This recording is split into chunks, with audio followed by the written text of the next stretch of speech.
શરૂઆત કરીશું રૂપિયાની સાથે તો શરૂઆતી કારોબારમાં ડોલર સામે રૂપિયો 6 પૈસા જેટલો નબળો થઈને 86.52 પ્રતિ ડોલરની સામે 86.58 પ્રતિ ડોલર ઉપર ખોલ્યો છે। જો કે ત્યારબાદ પણ આપણે જોઈએ તો 86.58 પ્રતિ ડોલરના જ સ્તર પર કારોબાર જોવા મળી રહ્યો છે। ડોલર ઇન્ડેક્સની વાત કરીએ તો 107.81 ઉપર અહીં આગળથી આપણને આવતો જોવા મળી રહ્યો છે। વધારે ચર્ચા કરીશું। ટ્રેડ બુલ સિક્યોરિટીઝના ભાવિક પટેલ આપણી સાથે જોડાઈ ગયા છે। ભાવિકજી, ગુડ મોર્નિંગ અને સ્વાગત છે આપનું CNBC બજાર પર। ભાવિકજી, આપણે જે રીતે જોઈ રહ્યા છે રૂપિયામાં થોડી નરમાશ છે, ડોલર ઇન્ડેક્સ પણ 107ની આસપાસ કારોબાર કરી રહ્યો છે। હવે ફેડના આઉટકમ ઉપર નજર બનેલી છે, ત્યારે કરન્સીની ચાલ આપને કઈ રીતની લાગી રહી છે? ગુડ મોર્નિંગ જનાજી। આપણે મંડે જોઈએ તો આરબીઆઈએ એવું કીધું હતું કે લોકો 5 બિલિયનનું યુએસડી બાય અને સેલનું સ્વાપ ઓપ્શન કરશે, જેના લીધે ગઈકાલે આપણે જોયું હતું કે 1 મંથ જે કોન્ટ્રાક્ટ હતું ફોરવર્ડ પ્રીમિયમ એ 35 બેઝિસ નીચે આવ્યું હતું અને 1 વર્ષનું જે ફોરવર્ડ પ્રીમિયમ હતું 6 બેઝિસ પોઈન્ટ। બટ એના પછી આપણે જોયું કે રૂપિયામાં મજબૂતી જે છે ટકી નહીં અને ફરીથી ડેપ્રિશિએટ થયો છે। આઈ થિંક મુખ્ય કારણ એ છે કે ડોલર ઇન્ડેક્સ જે છે એ સ્ટ્રોંગ થઈ રહ્યો છે, કારણ કે ટ્રમ્પે કીધું છે કે જે ટેરિફ જે લોકો લગાવવાના છે ચાઇના, મેક્સિકો અને કેનેડા પર પહેલી ફેબ્રુઆરી એ લોકો લગાવવાના જ છે। એટલે એના લીધે આપણે જોઈ રહ્યા છે કે બીજી બધી એશિયન કરન્સીઝ છે વીક થઈ રહી છે અને ડોલર સ્ટ્રોંગ થઈ રહ્યો છે અને આપણો રૂપિયો પણ જોઈએ તો ડિસ્પાઇટ આરબીઆઈનો લિક્વિડિટી વધારવા માટે અને સ્વાપ ઓપ્શન કરવા માટે તે છતાં પણ રૂપિયામાં અત્યારના વીકનેસ ટ્રેડ કરી રહ્યો છે। તો મને પહેલા પણ લાગી રહ્યો છે કે 86.75 થી 87 સુધીનું લેવલ જોવા મળી શકે છે।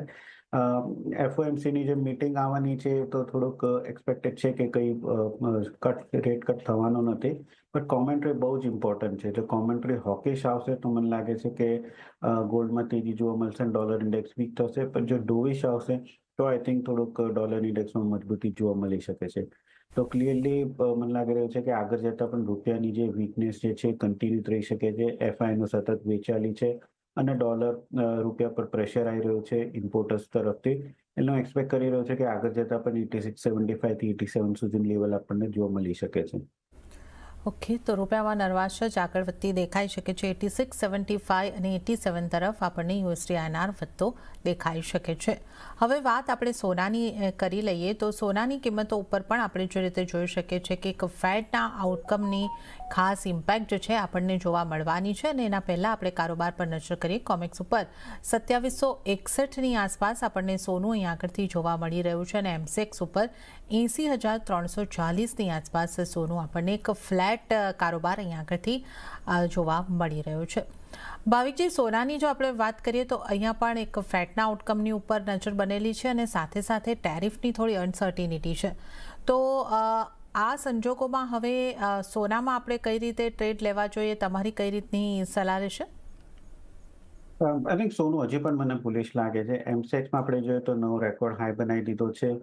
ઇન્ટરનેશનલ માર્કેટમાં જોઈએ તો ગઈકાલે નવા હાઈની $10 નીચે હતું, જો કે અત્યારના સ્લાઇટ કરેક્શન થયું છે, બટ ઓવરઓલ મને હજી પણ લાગે છે કે તેજી જ રહેશે, કારણ કે ટ્રમ્પની જે અનસર્ટનિટી છે ટેરિફ ઉપર એ રહેવાની જ છે। જે રીતે એક્ઝિક્યુટિવ ઓર્ડર્સ આપી રહ્યા છે એ રીતે મને લાગે છે કે એટલીસ્ટ 2 થી 3 મહિનામાં ઘણી જ પોલિસીઝ જે છે એ શિફ્ટ થઈ શકે છે અને આપણે જોઈ જ રહ્યા છે સોનામાં કે જ્યાં ડોલર ઇન્ડેક્સમાં મજબૂતી આવે છે સાથે સાથે સોનામાં પણ મજબૂતી આવે છે, જે યુઝ્યુઅલી હેપન થતું નથી અને એ જ સિનારીઓમાં થાય છે કે જ્યારે સોનું જે છે સેફ હેવન બાઇંગ તરીકે યુઝ થાય છે। તો અત્યારે ડેફિનેટલી મને દેખાઈ રહ્યું છે કે સોનું જે છે સેફ હેવન બાઇંગ તરીકે દેખાઈ રહ્યું છે।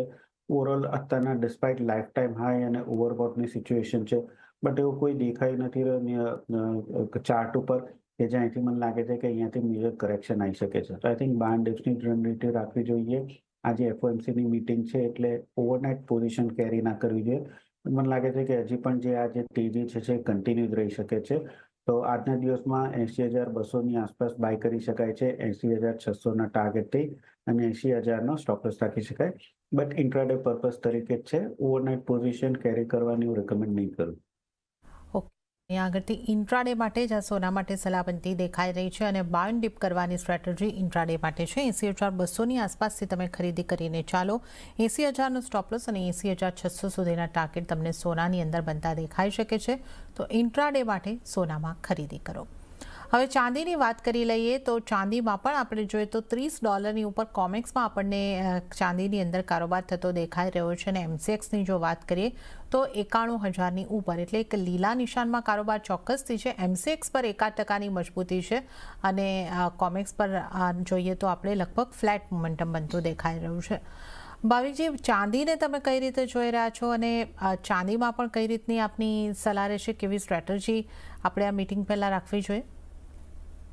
આઈ થિંક ચાંદીના મૂવ પણ મિરર જ થશે ગોલ્ડમાં, કે જ્યાં ગોલ્ડમાં મને લાગે છે કે તેજી રહેશે, એમ ચાંદીમાં મને લાગે છે કે તેજી રહી શકે છે. મે બી આજના દિવસમાં કદાચ ચાંદી ગોલ્ડ જેટલું આઉટપરફોર્મ નહીં કરે, કારણ કે જે રીતે ટેરિફની વાત થઈ રહી છે એ રીતે આપણે બેઝ મેટલ્સ જોયા છે કે થોડાક સબડ્યુડ છે, એટલે એની અસર ડેફિનેટલી ચાંદીને રહેશે. પ્લસ ચાઇનાનું આપણે જોઈએ તો માર્કેટ પણ બંધ છે એક વીક માટે, એટલે એમાં પણ ત્યાં ઇન્ડસ્ટ્રીયલ ડિમાન્ડ જે છે અત્યારના નહીં રહે. હાલાકી અત્યારના ગોલ્ડ સિલ્વર રેશિયો આપણે જોઈએ તો એ ડેફિનેટલી દેખાડી રહ્યો છે કે સિલ્વર જે છે ગોલ્ડની કમ્પેરિઝનમાં ઘણી જ અંડર વેલ્યુડ છે. એટલે અહીંયાથી ગમે ત્યારે એક ઉછાળો જરૂરથી જોવા મળી શકે, જ્યાં આઉટપરફોર્મન્સ થઈ શકે છે ગોલ્ડને. બટ એ ક્યારે આવશે એની ક્વેશ્ચન માર્ક છે. બટ ઓવરઓલ આજના દિવસમાં મને લાગે છે કે જેમ સોનામાં બાય એન્ડ ડિપ્સની સ્ટ્રેટેજી રાખવી છે, ચાંદીમાં પણ બાય એન્ડ ડિપ્સની સ્ટ્રેટેજી રાખવી છે. ઓવરઓલ આજના દિવસમાં પણ ઇન્ટ્રાડે પોઝિશન જ રાખવી જોઈએ, કેરી ફોરવર્ડ ના કરવી જોઈએ. બટ ટ્રેન્ડ જે છે એ બુલિશ જ છે, તો ઇન્ટ્રાડે 90,700ની આસપાસ બાય કરી શકાય છે. 91,300ના ટાર્ગેટથી અને 90,400નો સ્ટોપ લોસ રાખી શકાય છે. ઓકે, તો ઇન્ટ્રાડે માટે ચાંદીમાં પણ ખરીદી કરીને ચાલવાની સલાહ છે. 90,700ની આસપાસથી ખરીદી કરો, 91,300ના ટાર્ગેટ માટે અને 90,400નો સ્ટોપ લોસ તમારે ધ્યાને રાખવાનો રહેશે. તો સોના ચાંદીમાં એફઓએમસીની આઉટકમ પહેલાં એક ઇન્ટ્રાડે સ્ટ્રેટેજી બનાવવાની સલાહ બાય એન્ડ ડિપ્સની. તો સોના ચાંદીની આપણે વાત કરીએ અને સાથે જ હાલ સમય થઈ રહ્યો છે બ્રેક લેવાનો. યા લઈશું બ્રેક, અને બ્રેક બાદ આપણે અન્ય કોમોડિટીઝની ચર્ચામાં ભાવિક પટેલ સાથે કોમોડિટી લાઈવ આ શોમાં આગળ વધીશું.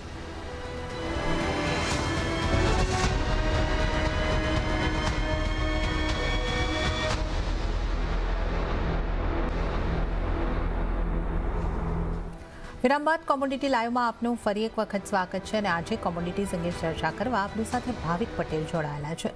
મેટલના કારોબાર ઉપર આપણે નજર કરી લઈશું. તો એમસીએક્સની વાત કરીએ તો એમસીએક્સ ઉપર મેટલ્સની અંદર એક દબાણ તરફનો માહોલ બનતો દેખાઈ રહ્યો છે. કોપર અને ઝિંક ઉપર નજર કરીએ તો લગભગ 0.5% જેવું દબાણ, અને લેડની જો વાત કરીએ તો ત્યાં અહીંયા આગળથી આપણને એક થોડા દબાણ તરફનો જ કારોબાર દેખાઈ રહ્યો છે.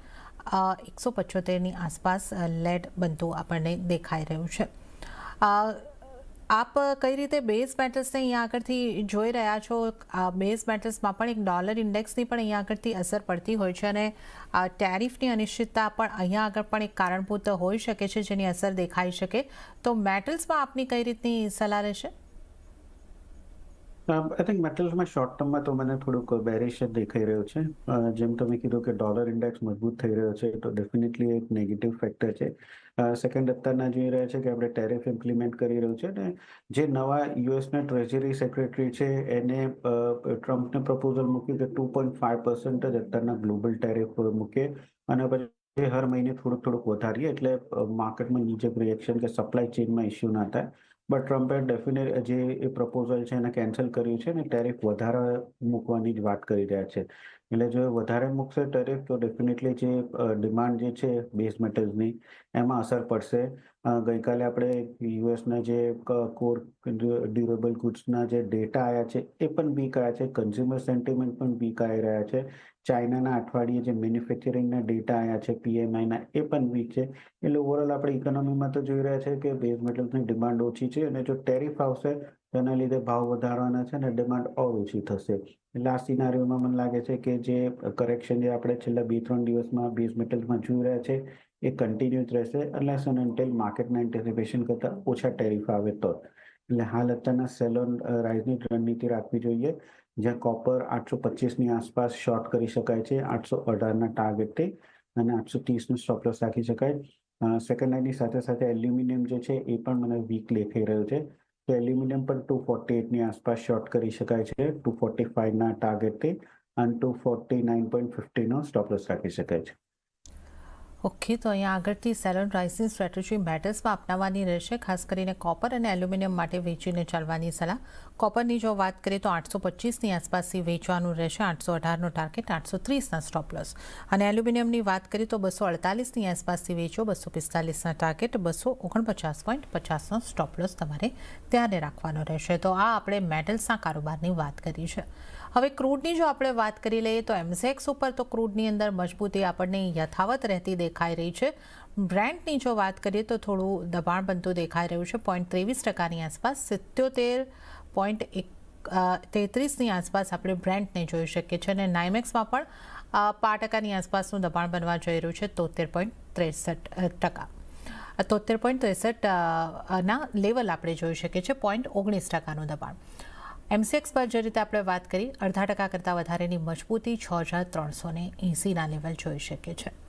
ભાવિકજી, ક્રૂડમાં કેવી રણનીતિ બનાવવી જોઈએ? અહીંયા પણ જે ટેરિફની શક્યતા ખાસ કરીને કેનેડા અને મેક્સિકોની ઉપર આ સપ્તાહમાં લાગે એવી એક શક્યતા આપણે જોઈ રહ્યા છે, ત્યારે ક્રૂડ પર કેવી રણનીતિ બનાવવી જોઈએ અને ક્રૂડમાં આપની કઈ રીતની સલાહ રહેશે? ક્રૂડમાં આપણે જોયું કે 5800 થી 6800નું લેટ ડિસેમ્બરથી મિડ જાન્યુઆરી સુધી એક રેલી જોવા મળી, કારણ કે બાઇડને સેન્કશન્સ નાખ્યા હતા શેડો ફીટ ઉપર રશિયાની, એટલે એની એક આપણને અસર જોવા મળી. પણ એના પછી આપણે જોઈ રહ્યા છીએ કે ધીરે ધીરે 6800 થી 6400 સુધી કરેક્શન જોવા મળ્યું હતું, કારણ કે હવે ડિમાન્ડ એટલી બધી છે નહીં અને રશિયા પછી મેક્સિમમ સેન્કશન નાખવાના તે થઈ ચૂક્યા છે. સેકન્ડ ઓપેક પ્લસની મીટિંગ છે એ પણ નેક્સ્ટ વીક એક્સપેક્ટેડ છે કે કોઈ ચેન્જ નહીં થાય, ડિસ્પાઇટ ટ્રમ્પ જે છે એ પ્રેશર કરી રહ્યા છે ઓપેક પ્લસને કે પ્રોડક્શન વધારે, બટ આઈ ડોન્ટ થિંક એ લોકો પ્રોડક્શન વધારશે.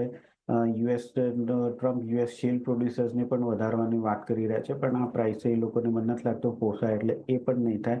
બટ ઓવરઓલ ટ્રેન્ડ આપણે ટેકનિકલી જોઈએ તો એક શોર્ટ ટર્મમાં લોઅર લો લોઅર હાઈનો ટ્રેડ બની રહ્યો છે.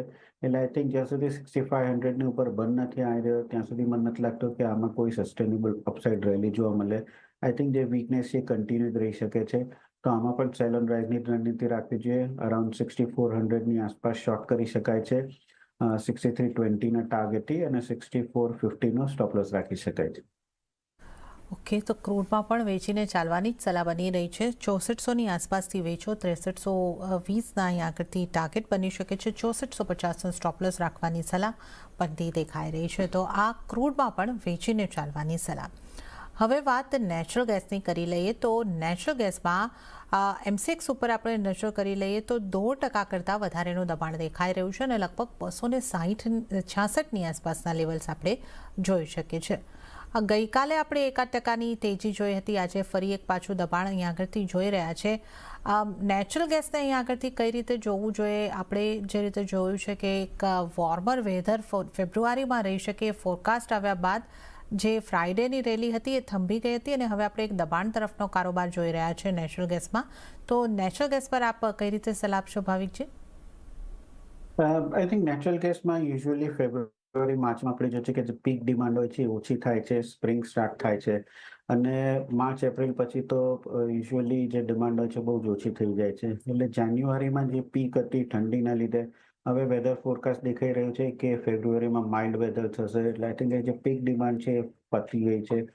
સેકન્ડ અત્યારના આપણે જોયું તો કે જાન્યુઆરીમાં યુરોપનું જે ઇન્વેન્ટરી હતી નેચરલ ગેસની એ ઓછી હતી, પણ હવે જે રીતે યુએસ જે છે બાઇડને જે એલએનજી એક્સપોર્ટ હતું એ બંધ કર્યું હતું, એ ટ્રમ્પે ચાલુ કર્યું છે, એટલે હવે આગળ જતા યુએસ તરફથી યુએસના ત્યાંથી એલએનજી યુરોપમાં જશે, એટલે એ લોકોની ઇન્વેન્ટરી વધશે.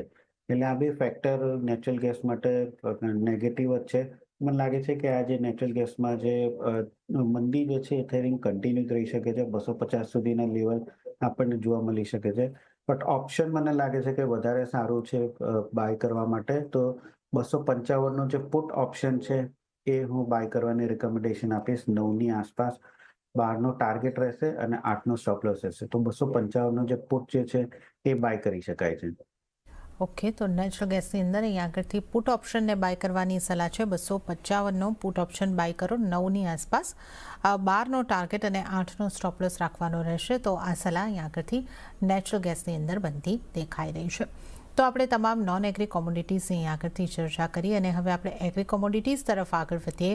વાત એગ્રી કોમોડિટીઝની કરીએ તો ગઈકાલની તેજી બાદ આજે ગુવાર પેકમાં ફરી દબાણ સાથેનો કારોબાર જોવા મળી રહ્યો છે. તો મસાલા પેકમાં આજે જીરામાં નરમાશ છે, પણ હળદર અને ધાણામાં પોઝિટિવ કામકાજ થઈ રહ્યું છે અને સાથે જ કપાસિયા, ખોળ અને એરંડામાં પણ રિકવરી જોવા મળી રહી છે. તો ભાવિકજી, આપણે જો મસાલા પેકથી અહીંયા આગળથી શરૂઆત કરીએ, જીરામાં થોડી નરમાશ છે, ધાણા અને હળદરની અંદર આપણે 0.5% જેવી ખરીદારી જોઈ રહ્યા છે. કયા મસાલા પર કઈ રીતની આપની સલાહ રહેશે?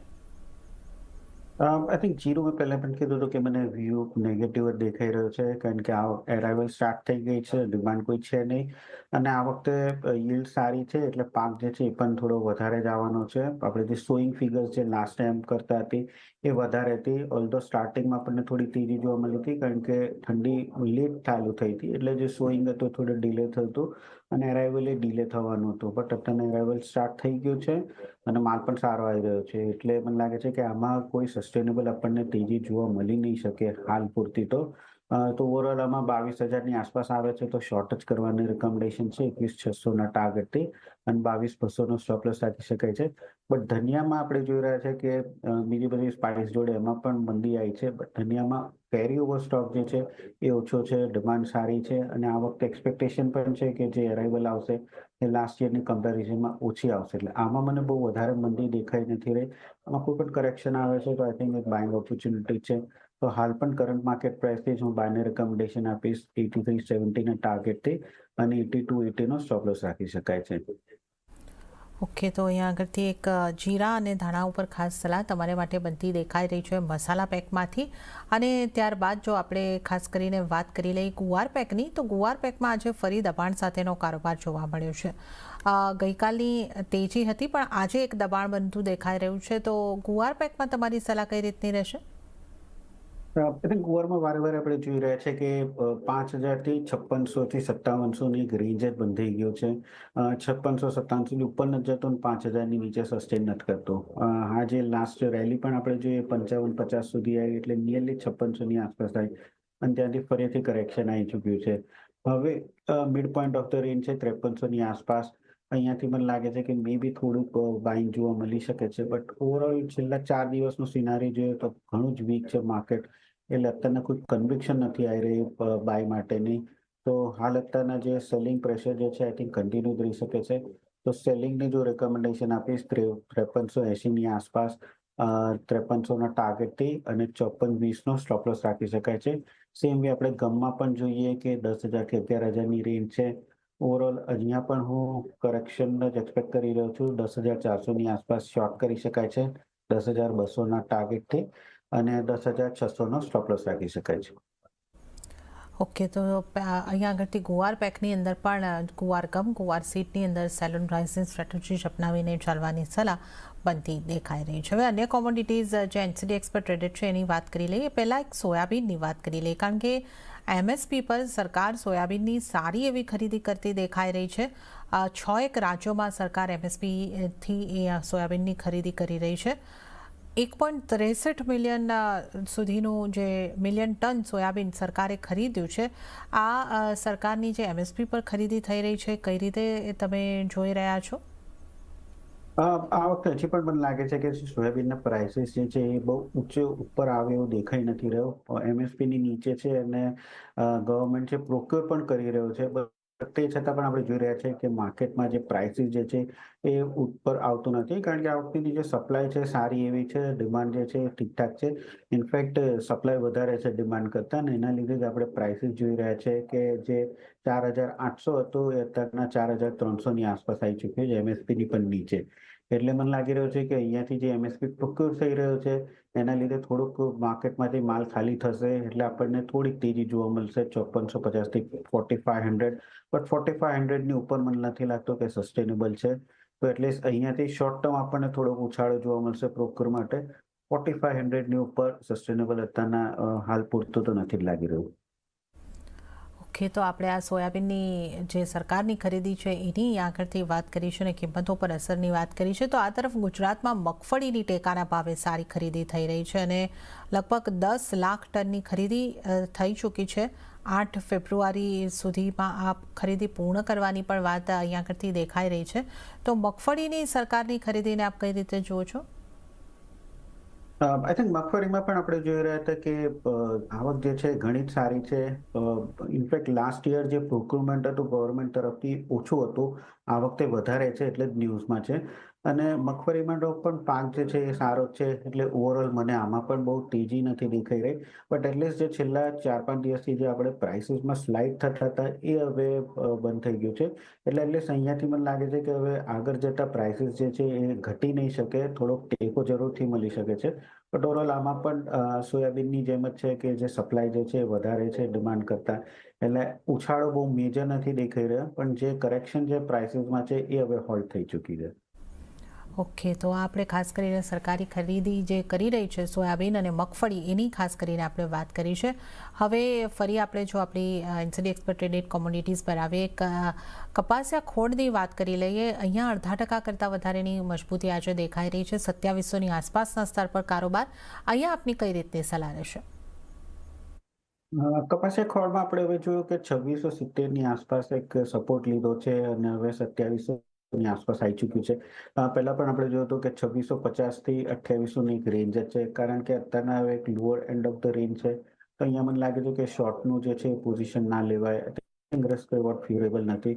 અહીંયાથી એક્સપેક્ટ કરી રહ્યો છું કે 2800 સુધીનું લેવલ આવે. 2800ની આસપાસ આવે છે તો જેની પણ લોંગ પોઝિશન છે પ્રોફિટ બુક કરી શકે છે, કારણ કે ફંડામેન્ટલ હજી પણ વીક જ છે.